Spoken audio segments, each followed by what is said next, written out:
So let's assess where we are 1 year on. With me is Shehata from BBC Arabic. And Saeed, let's start first of all with a reminder of what unfolded a year ago today, because as we said, these services of remembrance, but it's really hard to comprehend exactly what happened at 6:30 in the morning at what was supposed to be a music festival, a holiday weekend, and those strikes began. Just take us back through that timeline.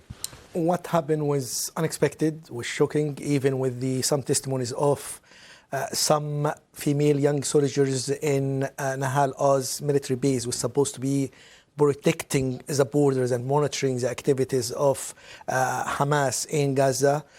So they were taken by surprise. Hamas militants broke into the borders, killing people, burning places, taking people hostages. So it was a havoc and was taken by surprise. And even there are some reports went to the Israeli intelligence and the leadership about the suspicious activities of Hamas before what happened, and they said they warned about something big will happen from Hamas people, but were not taken into consideration. So there is a call for an investigation, and the Israeli Prime Minister promised to investigation, but after the end of the war. But the call of the people and the families and everyone affected to have an investigation now. Anyway, so what happened was unexpected, was the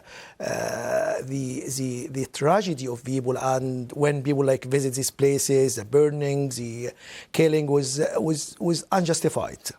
And this was a strategic, targeted attack, because what a lot of the eyewitnesses tell us from that day is that they were used to seeing sort of missiles flying overhead. They were used to seeing some sort of incursions into Israel from Gaza.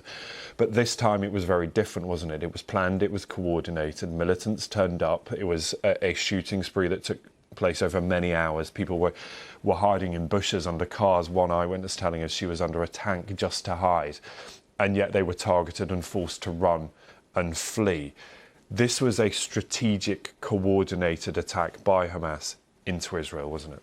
It was, and as Mr. Netanyahu said, it was the worst thing to happen to Israel since the Holocaust. So it's a massive, because 1,200 people were killed and 251 were taken hostages. Some of them released, but still some of still in Gaza. And even as I said before, there is warnings. There is something might happen, because there is footages of Hamas militant who is doing exercises there, but why was not taken into consideration or investigated at that time? No one knows about that until the investigation is done. So it is to break the borders with all of this cameras and all of these borders and these forces, all these military bases, and even with the testimonies of these young female soldiers who are monitoring the cameras, and so these people had said is unreal, because one of them said they woke me up and it was unreal. There's some people outside the military base and some of her friends were killed. Yeah. So it was coordinated, target was